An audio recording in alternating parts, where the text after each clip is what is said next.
আসসালামু আলাইকুম ওরহমতুল্লাহি ওবারাকাতু।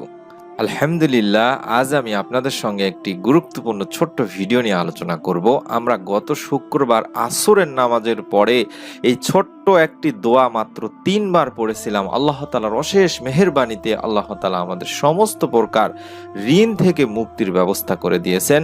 যারা ঋণের মধ্যে আছেন, যাদের দোয়া কবুল হচ্ছে না, যাদের মনের নেক আশা পূর্ণ হচ্ছে না, তারা ভিডিওটি সম্পূর্ণ দেখতে পারেন। চলুন আমরা সম্পূর্ণ ভিডিওটি দেখার চেষ্টা করি। জুমার দিন এমন একটি দিন, তিনি ভাই বোনেরা, এই সপ্তাহের মধ্যে শ্রেষ্ঠতম দিন, এই সেরা একটি দিন জুমার দিন। সাপ্তাহিক ঈদের দিনও বলা হয়। উম্মতে মুহাম্মাদীর জন্য এটি একটি বিশাল এবং মহান একটি দিন। দিনটি আল্লাহ তাআলার কাছে অতি মর্যাদা সম্পূর্ণ। এই দিনের বিশেষ কিছু আমল এবং ফজিলত রয়েছে। অনেক দিনই ভাই বোন জানেন না যে পবিত্র কোরআনুল কারিমে আল্লাহ তাআলা নিজেই বলেছেন, হে মুমিনেরা, জুমার দিন যখন নামাজের জন্য আজান দেওয়া হয় তখন তোমরা আল্লাহ তাআলার স্মরণের দিকে এসো এবং বেচা কিনা বন্ধ করো। এটা তোমাদের জন্য উত্তম যদি তোমরা বোঝো। এরপর নামাজ যখন শেষ হবে তখন জমিনে ছড়িয়ে পড়ো এবং আল্লাহ তাআলার জীবিকা বা আল্লাহ তাআলার অনুগ্রহ তালাশ করো এবং আল্লাহ তাআলাকেই অধিক পরিমাণে স্মরণ করো, যাতে করে তোমরা সফল কাম হও।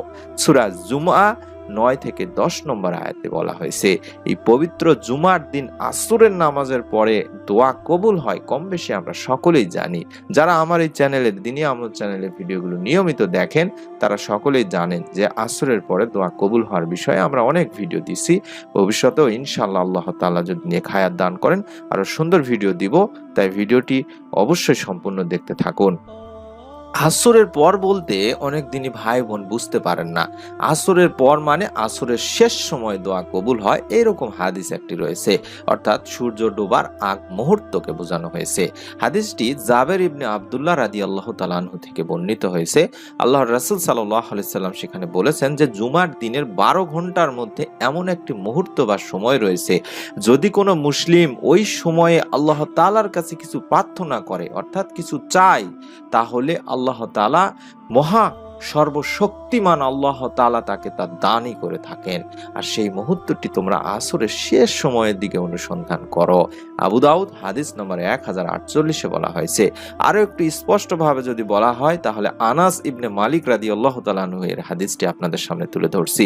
সেখানে বলা হয়েছে জুমাবারের এমন একটি সময় আছে যেটাতে বান্দা আল্লাহ তাআলার কাছে দোয়া করলে দোয়া আল্লাহ তাআলা কবুলই করে নেন, অর্থাৎ আল্লাহ তাআলা তাকে তার দানই করে থাকেন। সুবহানাল্লাহ, সুবহানাল্লাহ। আল্লাহ তাআলার কাছে বান্দার চাহিদার শেষ নেই। আমরা এসব চাহিদা পূরণে হাদিসে নির্ধারিত সময়ে যদি দোয়া করতে পারি তাহলে আল্লাহ তাআলা আপনাদেরকেও আপনার চাহিদা পূর্ণ করে দিবেন ইনশাআল্লাহ। তাই জুমার দিন আসরের পর থেকে শুরু করে মাগরিবের আগ পর্যন্ত সময়ে আপনারা দাঁড়িয়ে মহান আল্লাহ তাআলার কাছে বেশি বেশি প্রার্থনা করবেন।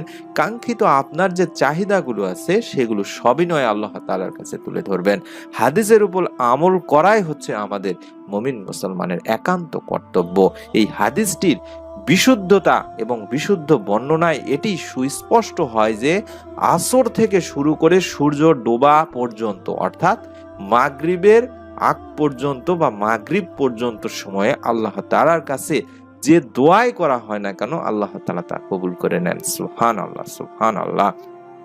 আমরা সেই সময়টিতে আপনাদেরকে এই ছোট্ট দোয়াটি করতে বলবো। যারা ঋণের মধ্যে আছেন, ঋণগ্রস্তের মধ্যে আছেন, তারা এই আমলটি বেশি করবেন। কারণ একবার ঋণ থেকে মুক্তি পেতে প্রার্থনারত অবস্থায় এক ব্যক্তি বিশ্ব নবী সাল্লাল্লাহু আলাইহি সাল্লামকে দেখে বললেন, হে আল্লাহর রাসূল সাল্লাল্লাহু আলাইহি সাল্লাম, আপনি ঋণ থেকে এত বেশি, খুব বেশি বেশি আশ্রয় প্রার্থনা করে থাকেন কেন? প্রিয় নবী বিশ্ব নবী সাল্লাল্লাহু আলাইহি সাল্লাম তখন তাকে বলেছিলেন যে মানুষ যখন ঋণী হয়ে থাকে তখন সে যখন কথা বলে তখন মিথ্যা কথা বলে, আর যখন সে কোনো কিছু অঙ্গীকার করে সে অঙ্গীকার রক্ষা করে না, অর্থাৎ অঙ্গীকার ভঙ্গ করে। সহিহ বুখারী শরীফের একটি 2397 নম্বর সহিহ একটি হাদিস। তাই আমরা অবশ্যই অবশ্যই হাদিসের যে দোয়াটির কথা বলা হয়েছে সেই দোয়াটি এই সময় বেশি বেশি করব, নিয়ম মেনে করব। তিনি ভাই বোনেরা, একবার হযরত আলী রাদিয়াল্লাহু তাআলা আনহু এর কাছে একটা ব্যক্তি এসে ঋণ পরিশোধের জন্য সে তার কাছে সাহায্য চাইলো। তখন হযরত আলী রাদিয়াল্লাহু তাআলা আনহু তাকে বলছিলেন যে আমি তোমাকে এমন একটি দোয়া বা এমন একটি শব্দ শিক্ষা দিব যা আমাকে আল্লাহ রাসূল সাল্লাল্লাহু আলাইহি সাল্লাম শিক্ষা দিয়েছেন, যেটির কারণে আমার ঋণ মুক্তির ব্যবস্থা হয়ে গেছে। যদি তুমি সেই দোয়াটি পাঠ করতে পারো তাহলে আল্লাহ তাআলা চাহে তো তোমারও ঋণ মুক্তির ব্যাপারে আল্লাহ তাআলা নিজেই দায়িত্ব গ্রহণ করবেন। যদি তোমার ঋণ এত পরিমাণও হয় বলে পর্বত সমান বা পাহাড় সমানও হয়, তাহলেও তোমার ঋণ পরিশোধের ব্যবস্থা আল্লাহ তাআলা নিজেই নেবেন। সুবহানাল্লাহ। এরপর হযরত আলী রাদিয়াল্লাহু তাআলা আনহু ওই ব্যক্তিকে এই দোয়াটির কথাই বলেছিলেন। এটি তিরমিজি শরীফের 3563 নম্বর একটি হাদিসে বলা হয়েছে। সেই দোয়াটি আমি আপনাদের সামনে এই মুহূর্তে স্ক্রিনে দেখাচ্ছি। এই দোয়াটি আপনারা পড়বেন, অন্তত 3 বার হলেও পড়ার চেষ্টা করবেন।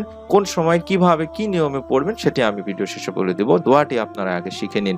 দোয়াটির বাংলা উচ্চারণ হচ্ছে আল্লাহুম্মা কফিনি বিহালালিকা আন হারামিকা ওয়া আগনিনি বিফাদলিকা আম্মান সিওয়াক। এই দোয়াটি আপনারা 3 বার পড়বেন, অন্তত 3 বার পড়ার চেষ্টা করবেন।